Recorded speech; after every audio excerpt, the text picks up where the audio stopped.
शंकर ने अपना कार्यालय खोला, भविष्य पूछो केंद्र। साइन बोर्ड लगा सरकार ऊपर, साइन बोर्ड पर लिखा गया भविष्य पूछो केंद्र, प्रोपराइटर शंकर शर्मा,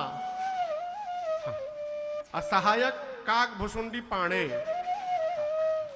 नीचे लिखा गया, बोर्ड पर नीचे लिखा गया। शंकर भगवान बोले काकभुसुंडी से के चेला, कस्टमर बनाना पड़ेगा, इसके लिए ऑफर देना पड़ेगा।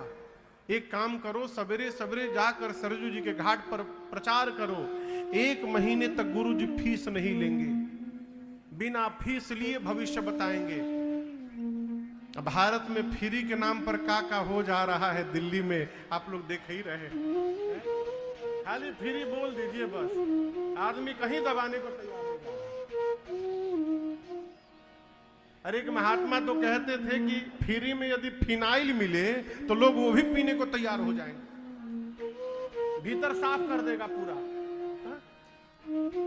जैसे काकभुसुंडी जी ने प्रचार किया कि 1 महीने तक गुरु जी कोई फीस नहीं लेंगे, लंबी कतार लग गई भगवान शंकर के कार्यालय के आगे।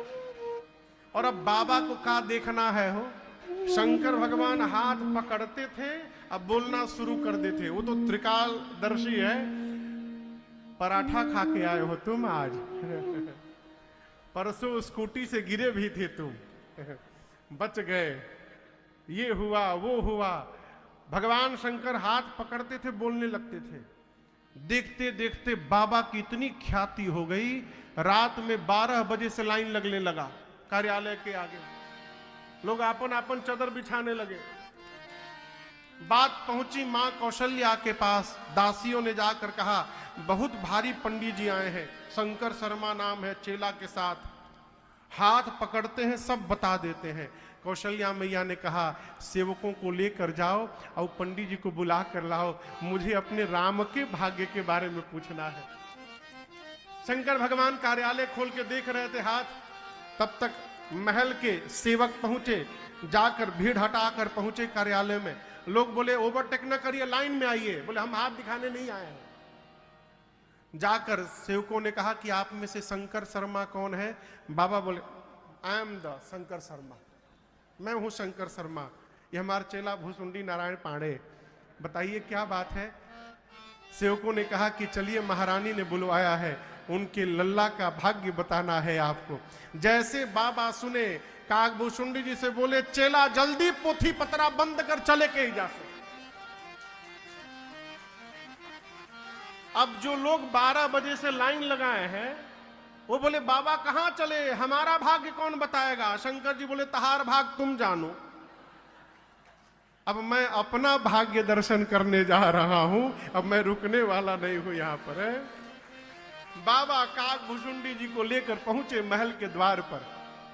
द्वार पर द्वारपाल खड़े थे, रोक दिए, कहे रुकिए रुकिए रुकिए, आप में से शंकर शर्मा कौन है? शंकर जी बोले मैं हूं शंकर शर्मा। से द्वारपालों ने कहा एंट्री पास केवल आपके नाम का है, चेला नहीं जाएगा आपका।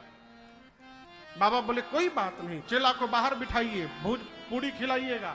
काकभुसुंडी जी बोले बाबा भीतर जाने की बारी आई तो चेला को बाहर।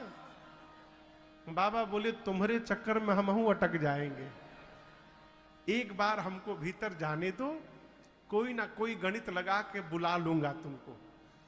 काकभुसुंडी जी बाहर रुक गए। भगवान शंकर भीतर महल में गए। मां कौशल्या ने पांव पखार कर पूजन किया है बाबा का। उनको क्या मालूम कि भगवान शंकर आए हैं साक्षात है। पूजन किया हो, दिव्य आसन पर पधराया।